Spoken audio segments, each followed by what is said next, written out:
Megatrends Newsroom examines the refugee crisis at Europe's border with Turkey with guest Sargis Sangari.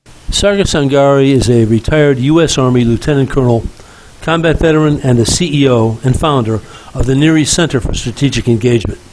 Besides his 6 years of combat deployment in the Mideast, which included 22 Special Forces missions, Sargis Sangari also held diplomatic status in Kuwait as U.S. Director of Host Nation Affairs. Sangari, at this moment, is also running for U.S. Congress in Illinois' 9th District. Lieutenant Colonel Sangari, please give us your commentary about how we have arrived at a situation in which we find Turkey threatening to open its borders with Greece, both of which are NATO members, and allow massive numbers of refugees to flood into Europe with Greece as the first victim.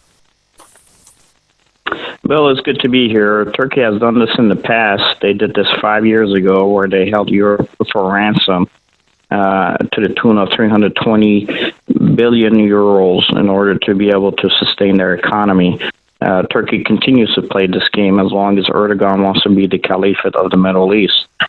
So what is happening currently, part of his grand design to be able to be the major speaker from the Middle Eastern platform. We have seen mass migration in the past 3 years towards Western democracies coming in through Turkey. On March 2nd of this year, Turkish Prime Minister Recep Erdogan stated that soon the numbers of refugees entering Europe's borders will be in the millions.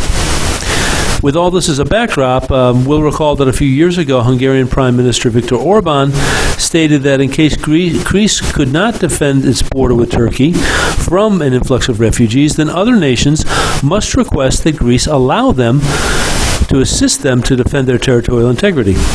Could we be seeing here in this emerging refugee crisis at Greece's border and Turkey's truculent posturing concerning mass migratory reprisals against Europe, could it all be setting up events to be exploited by Vladimir Putin? Well, Turkey is working with Putin. Currently, Putin will take advantage of any capability possible. Putin understands that both Greece and Turkey are part of NATO members, and he will ensure that with the support for Turkey, in order for them to be able to push against the Greek borders with all these mass migrants that they're trying to flood into Europe, specifically because a lot of the individuals that they have that are in these pockets that are moving into Europe are previous ISIS operators that are now leaving Syria and Iraq, and Turkey is not going to keep them within their borders. They're going to ensure that they're within the borders of Europe itself. So you're going to put two NATO members against each other.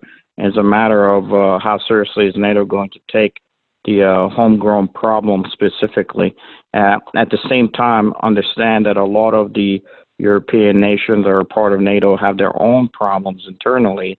With the majority of the Muslim populace, you're looking at even the second generation, only 40% of them have been integrated into the larger societies of those nations. That means you have somewhere between 60%, even some cases higher, that are not integrated into the populations.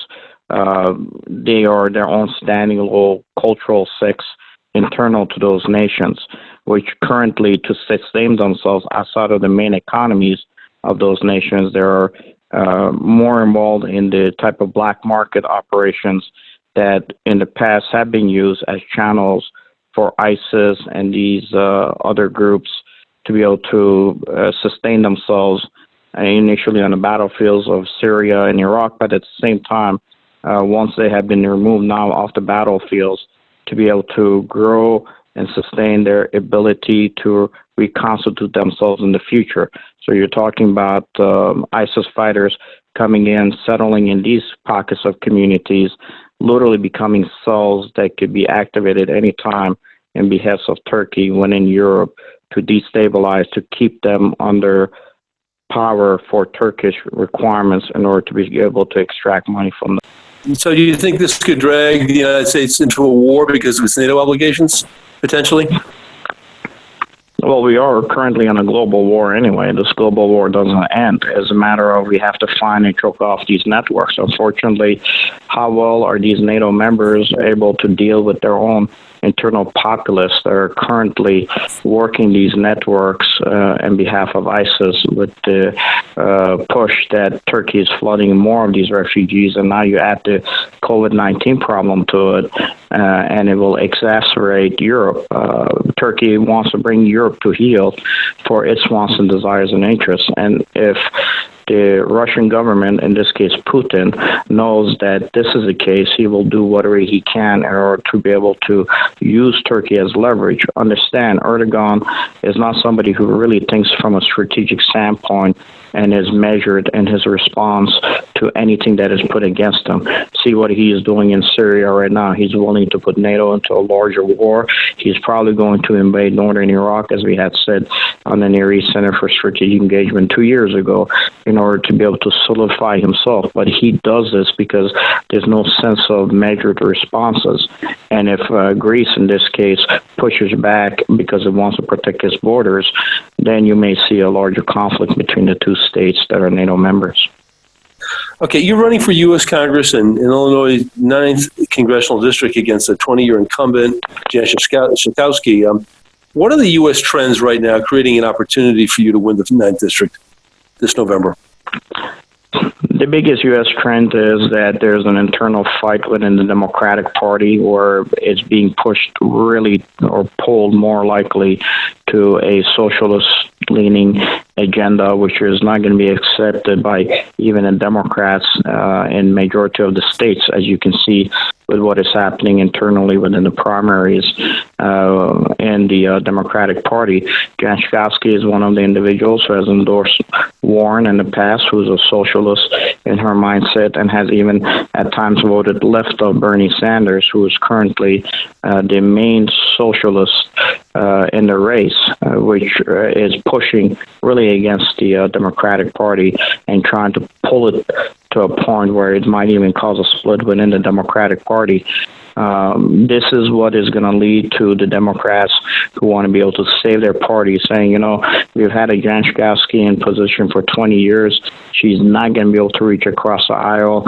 It's very likely that the current Congress is coming up is going to flip a Republican again.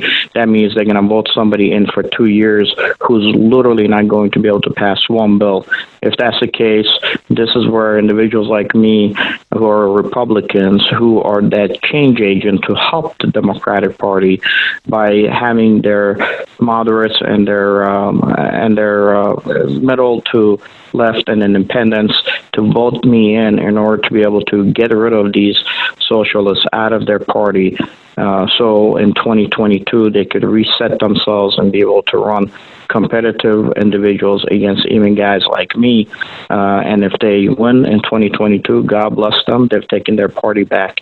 If not, they have a pretty good chance of being able to reconstitute themselves 4 years from now on a standing where most Americans are able to work with them.